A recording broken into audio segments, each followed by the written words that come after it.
इस वक्त आप देखिए कि ये जमशेदपुर लोकसभा से एक 25 प्रत्याशियों में से एक प्रत्याशी है भी जो कि एकमात्र मुस्लिम प्रत्याशी है। इनका नाम शेख असीरुद्दीन अंसारी है जो कि घाटशिला के फुलफाल के निवासी है। और यह जमशेदपुर लोकसभा से यानी ये 25 कैंडिडेट में से एक है जो कि एक मुस्लिम कैंडिडेट है। यहाँ पर ये आज भ्रमण करने आए हैं, ये जनता से रूबरू हो रहे हैं, इनसे बातचीत करेंगे और जानेंगे इनके बारे में कि आखिर इनका समाज के प्रति क्या योगदान रहा है और सामाजिक कार्य में क्या योगदान रहा है और क्या सोच के साथ ये लगातार आगे बढ़ रहे हैं। तो आपको यहाँ पे कैंपेनिंग करते हुए देखा गया है, आप सबके बीच में आप पर्ची बांट रहे हैं जी। तो आप अपने बारे में सबसे पहले दर्शकों को बताइए। अस्सलामु अलैकुम वरहमतुल्लाहि वबरकातुहू। मैं एक मुस्लिम समाज से आता हूँ और मैं इस क्षेत्र में जमशेदपुर में चौथी दफ़ा लोकसभा चुनाव लड़ रहा। अभी जो बहुजन महापार्टी से लड़ रहा, इसका पहले मैं झारखंड पार्टी नौरेन फिर निर्दलीय से लड़ा था। हमारा मांग यही है कि 14 में से एक भी अगर मुस्लिम कैंडिडेट लोकसभा प्रतिनिधि बनकर लोकसभा पर दिल्ली नहीं जाएंगे लोकसभा में, तो फिर कैसे विकास होगा हमारा कौम का। और हमारा कौम में उर्दू का स्कूल बंद किया जा रहा, हमारा कौम में आरक्षण जो 4% है उसको भी अभी तक नहीं मिला। और अभी स्टेट गवर्नमेंट इंडिया गवर्नमेंट क्या बरो 17% देंगे, जबकि 27%, जबकि हमको 4% अभी तक नहीं मिला। तो कहीं ना कहीं हम लोग उनको गुमराही में लेके वोट बैंकिंग करके मुसलमान को गुमराह में ले जा रहा। इसलिए हमारा कहना है अगर एक भी मुस्लिम प्रतिनिधि लोकसभा जाएंगे तो हो सकता है हमारा कौम को उर्दू जो पढ़ाई में दिक्कत हो रहा है, जो मदरसा बंद हुआ है, जो मदरसा है उसको पंजीकृत करके उसको रजिस्ट्रेशन किया जाएगा, उसमें मदरसा में वक्फ बोर्ड से जो फंड आता है उसको दिया जाएगा। और मैंने अपना कार्यकाल में हम फुलफाल हुसैन सुन्नी जामा मस्जिद के जनरल सेक्रेटरी है। और आप देखिए CAA का विरोध में हम मोहभंडार 432 से SDO कोर्ट तक जुलूस निकाले थे और उसमें एप्लीकेशन भी दिए थे। नुपुर शर्मा का विरोध में हमने भी राष्ट्रपति को चिट्ठी लिखे थे और जुलूस भी निकाले थे कि गुस्ताखे रसूल में जो बात कही है उसको हम लोग बर्दाश्त किसी भी हाल में नहीं करेंगे, उसको अरेस्ट किया जाए। तो उन लोगों ने अरेस्ट तो नहीं किया, उन्हें उस पार्टी से निष्कासित किया, फिर उसको लोकसभा में खड़ा किया। ये राजनीति हम लोगों को कहीं ना कहीं कौम को बहुत क्षति पहुंचेगा। इसलिए कौम से गुजारिश है कि आप मुस्लिम और गैर मुस्लिम सभी मुस्लिम मानव समाज के लोग हमें एक मत करके एक दफ़ा लोकसभा भेजें, ताकि मैं इस क्षेत्र में जैसा केबल कंपनी बंद है उसको खोलने के लिए आवाज़ उठाऊंगा आपका बन के। हिंदुस्तान को पार्लियामेंटर माइंस मुसावनी, सिल्पर फैक्ट्री, दलबोंगड़ एयरपोर्ट, उनका बाद सुवर्ण रेखा का जो पानी आपका चांडिल डैम में बंद है, मोटा मोटी 32 साल से वो पानी चांडिल डैम में बंद है, उसको अगर खोला जाएगा तो कहीं ना कहीं हमारा विधानसभा चाहे बाढ़ागुड़ा में जो कृषि विधानसभा है उन लोगों को पानी मिलने से 12 महीना खेती कर सकता है। दूसरी बात है आपका पूर्वी सिंहभूम में घाटशिला विधानसभा में भी पानी का दिक्कत है, जिससे किसान खेती कर नहीं पा रहा। स्वास्थ्य में देखिए घाटशिला अनुमंडल में बेहतर सर्जन, बेहतर डॉक्टर भी नहीं है। अगर आपका हाइड्रोसिल का ऑपरेशन करने के लिए भी अगर हॉस्पिटल अनुमंडल घाटशिला में जाइएगा तो आपको रेफर कर देता कि MGM चले जाइए और नहीं तो फिर अपना बंगाल चल जाइए, झारखंड। तो कहीं ना कहीं स्वास्थ्य में भी हम लोग दिक्कत, स्वास्थ्य में भी परेशानी है, किसान का भी परेशानी है। एजुकेशन में पूर्वी ये प्राथमिकताएं अगर आप हटा दें तो आपका जो अभी चुनाव में अगर आपका टकराव होगा तो दो सबसे बड़ी पार्टी और दो सबसे बड़े नेता के साथ होगा जी। इस पे कुछ बोलिए। देखिए अभी जो चुनाव हो रहा लोकसभा का, उसमें आज 19 तारीख है, देख लीजिए 2019 का आपका विद्युत वरण महतो और समीर महांती दोनों एक ही पार्टी से था। इनका पहले लोकसभा में, अभी 24 आया तो दोनों अलग होकर आया। तो क्या कहीं ना कहीं हम लोग को गुमराही में ले जा रहा। और गुमराही ले जाने के कारण यही है कि हम लोग दे तो किसको वोट दीजिएगा, जनता किसी को भी दे तो भारतीय जनता पार्टी को ही फायदा हो रहा।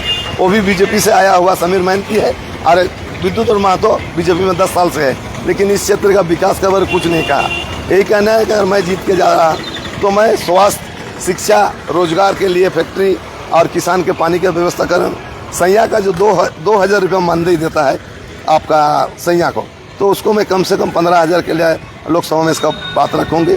और नौजवान युवा बेरोजगार जो है उसको कम से कम 5,000 रुपये पेंशन का बात मैं लोकसभा में उठाऊँगी ताकि उसको वो मिले 5,000 रुपये। लेकिन ऐसे बहुत सारी प्राथमिकताएं चुनावी जुमले आए हैं, गई है, लेकिन अब तक उस पर काम नहीं हुआ है।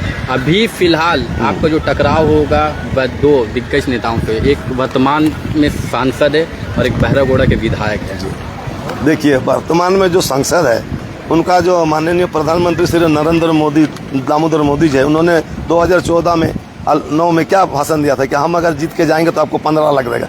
क्या वो 15 लाख दिया? ये एक चुनावी जुमला था, अमित शाह ने एक बयान में कहा। तो उनका चुनावी जुमला हो सकता है, लेकिन मेरा 11 गारंटी कार्ड है, इसमें मैं पूर्ण रूप से काम करूंगा, ये मेरा वादा है। और जो मैं वादा करेगा उसको पूरा करेगा। और मोदी का माफिक नहीं कि आपको बोल देगा कि हम आपको 15 लाख देगा घर में, तो ये हमारा जुमला नहीं है, वो उनका है, उनका मसला है। स्टेट गवर्नमेंट भी देखिए आपका 5 साल से है, हमने उनका जो वाकफ बोर्ड है रांची में, उसका आयोग हिदायत खान को किया गया, कब 4.5 साल का बाद। लेकिन हमारा कौम को क्या फायदा मिला? वाकफ बोर्ड से कुछ मिला? अभी और 3 महीने के बाद फिर आपका ये होगा विधानसभा चुनाव, तो उसको 3-4 महीना मिलेगा। क्या हमारा कौम का कुछ फायदा होगा? जो रजिस्ट्रेशन के लिए ये किया गया है मदरसा और आपका मस्जिद का, वो अभी तक नहीं हुआ 5 साल में। तो हम लोग कहाँ पर ही है, और हम लोगों को कोई विकास भी नहीं हो रहा। स्टेट गवर्नमेंट भी वही कह रहा कि आप बीजेपी को अगर दे दीजिएगा तो देश में संविधान पलट देगा, और बीजेपी ये कह रहा है अगर हमको नहीं दीजिएगा तो फिर आपको दिक्कत होगा।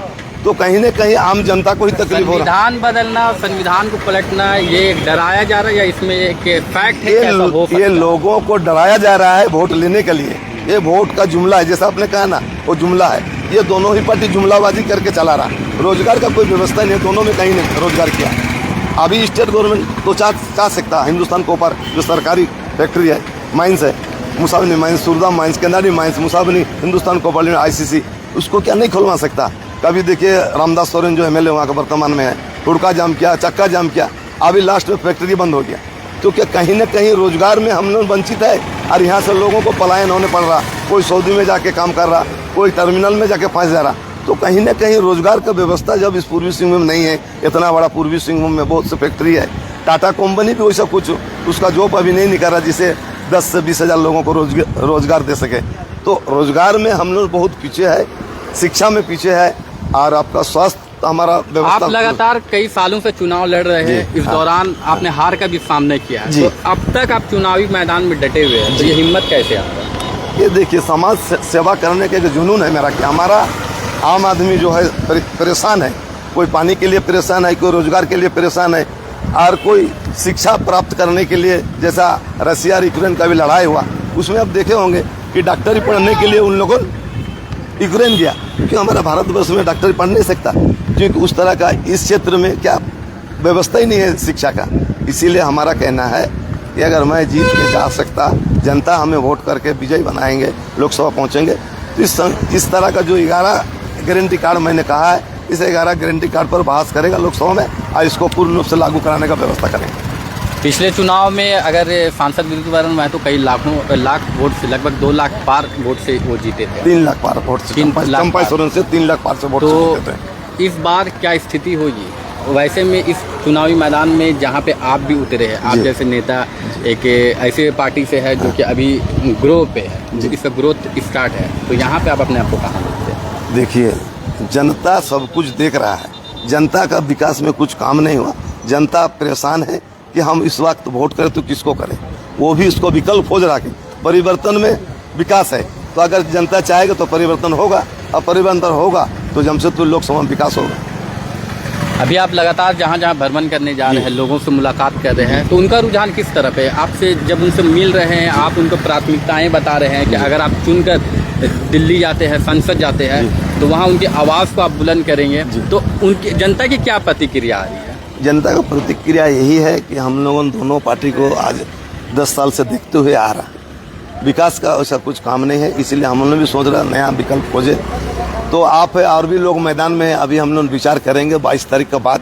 उसका बाद आपको भी आश्वासन देता हूं कि आपको भी हम लोग वोट करेंगे, क्योंकि आप पूर्वी सिंहभूम का हमारा 32 का खतियान है, और यहाँ का मैं मूलवासी हूँ। बाकी जो है वो मूलवासी बहुत कम आदमी, कोई बिहार से आया, कोई उत्तर प्रदेश से आया, कोई और जगह से आया। विद्युत महतो हमारा पूर्वी सिंहभूम जिला का है ही नहीं, वो भी चाईबासा लोकसभा का है, चाहे आपका आदित्यपुर का है। 1932 का एक मुद्दा झारखंड का सबसे पुराना मुद्दा है, अगर आप सांसद चुनकर आते तो इस मुद्दे का समाधान कैसे करें? देखिए, वो अंग्रेज का जमाना का जो कागज है, राजा उस टाइम 1932 में उसका रिकॉर्ड देता था, वो गलत है। 32 है नहीं होगा, उनका बाद जो 64 में सेटलमेंट हुआ उसको हम मानते हुए चलेंगे कि 64 का सेटलमेंट सही है।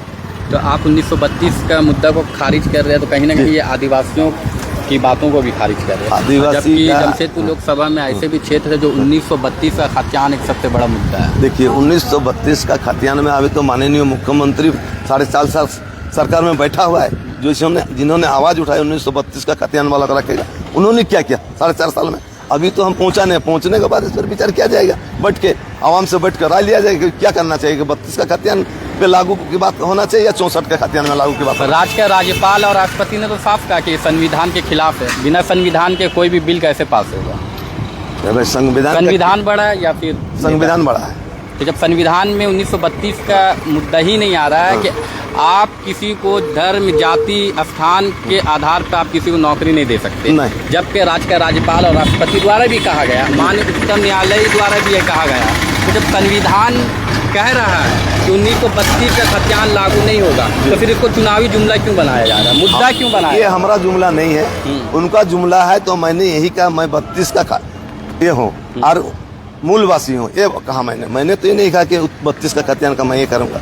32 का खतियान झारखंड मुक्ति मोर्चा ने आवाज उठाया कि 32 का खतियान होना चाहिए, ये मेरा तो जुमला नहीं है, वो गलत कर रहा है। इसका मतलब जनता के साथ ऐसा खेल क्यों रहे जो शिक्षित नहीं है? जनता को जब तक राजनेता परेशान करके किसी तरह गुमराह नहीं करके तो वोट उसको कैसे मिलेगा? सीधा साधी तो मिलेंगे नहीं। 4.5 साल तो देखा उनको, 10 साल भारतीय जनता पार्टी को देखा, दोनों मिलकर पूर्वी सिंहभूम का क्या विकास के बता दीजिए, एक भी विकास दिखा दीजिए कि हाँ उसका जमीन स्तर से उसका विकास है।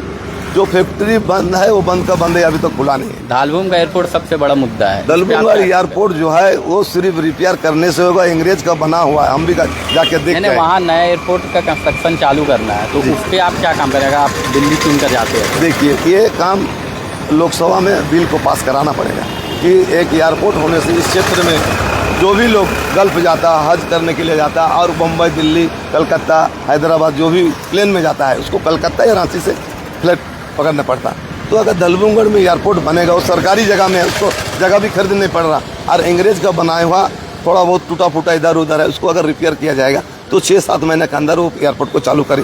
वहाँ तो एक कुछ समस्या आ रही है, आपको इसका जानकारी होना चाहिए कि एयरपोर्ट बंद क्यों नहीं रहा? देखिए समस्या उन लोगों ने बता रहा, हम लोगों का यहाँ धर्म स्थल है, जाहिर स्थान है, इसका लिए तो मसला नहीं है। नेशनल हाईवे बना, बहुत से मंदिर, बहुत से मस्जिद को तोड़ दिया गया, बनाया ना नेशनल हाईवे, तो उसको क्या नहीं बना सकता?